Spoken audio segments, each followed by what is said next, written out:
నేటి మాట లోపల మోక్షం అనగానేమి, దాని గురించి మోక్షం గురించి మనం తెలుసుకుందాం ఫ్రెండ్స్. నేడు ఎవరి నోట విన్నా నాకు మోక్షం కావాలి, భగవంతునిలో లీనం అవ్వాలి, అదే నా కోరిక అని చెబుతూ ఉంటారు. మరి ఏమిటి మోక్షం అంటే?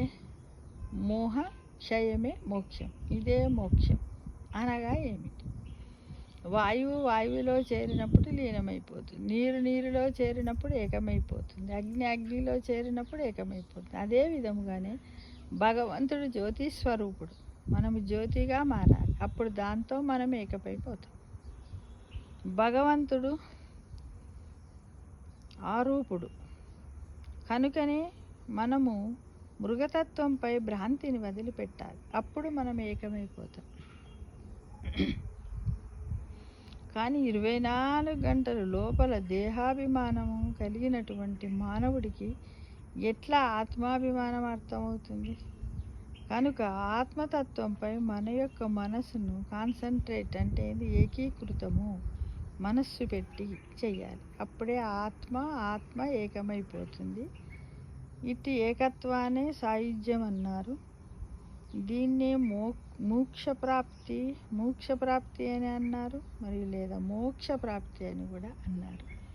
కాబట్టి మనం ప్రతిరోజు భగవంతుని నామస్మరణ చెయ్యాలి. జ్యోతిలో కలిపితే దీపం అవుతుంది, వాయువులో కలిసి నీరులో ఎలాగైతే కలుస్తుందో మన ఆత్మను, పరమాత్మను, మన మనస్సును, మన బుద్ధిని అన్నింటినీ కూడా పరమాత్మ అనే వాయువు లోపల మనం కలపాలి. కలిపినట్టయితేనే మనకు మోక్షం అనేది వస్తుంది ఫ్రెండ్స్. కాబట్టి అంటే అమ్మో నేను రోజు గుడికి పోవాలా, లేకపోతే నేను రోజు దీపారాధన, నాకేడ పని ఉంటుంది, నేను జాబుకు పోవాలి, ఇంట్లో చేయాలి, పిల్లది కాదు. నువ్వు చేసే ప్రతి పనిలో కూడా ఆత్మను, పరమాత్మను చూసుకుంటూ నామస్మరణ చేస్తూ నువ్వు చేసే పనుల్లో కూడా పరమాత్మ ఉన్నాడు, నేను అన్ని కరెక్ట్గా చేసిన చక్కటి ఆలోచన, ఆత్మాభిమానము, ఈగోను పక్కకు పెట్టి నిజాయితీగా చేసినట్టయితేనే అదే మనకు జ్యోతి అవుతుంది, మన జీవన జ్యోతి అవుతుంది. ఈ జీవన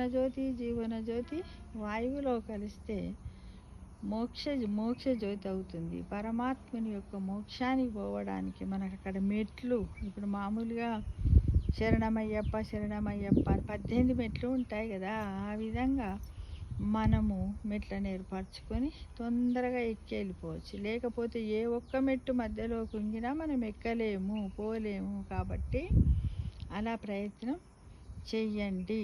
చేస్తేనే ఎంతోమంది ఋషులు కూడా చేశారు కదా, అప్పట్లో చేస్తేనే కదా వాళ్ళకి భగవంతుడు ప్రత్యక్షమై వాళ్ళకి అన్ని శక్తులను ఇచ్చాడు. కాబట్టి మనకు అలాంటి శక్తులు కావాలనుకున్న వాళ్ళు అలా చెయ్యండి. ఏదో ఒక సంకల్పం పెట్టుకోండి. పట్టుదల, దీక్ష, ఓర్పు, సహనం, నీతి, నిజాయితీ, ధర్మంతో మనం ప్రయత్నిస్తూ ఉంటేనే మనం మోక్షానికి తొందరగా చేరి చక్కటి మెట్లు, నీకు ఏ మెట్లు కావాలంటే ఆ మెట్లు నీ చేతుల్లోనే ఉంది. నువ్వు ఎక్కువగా నామస్మరణ చేసినంత బంగారు మెట్లు, వెండి మెట్లు వస్తాయి. లేకపోతే మనం నడిచే దారిలో కూడా ముళ్ళబాటు ఉంటుందని గమనించండి ఫ్రెండ్స్. ఓకేనా? మరి తప్పకుండా ప్రయత్నం చేస్తారా?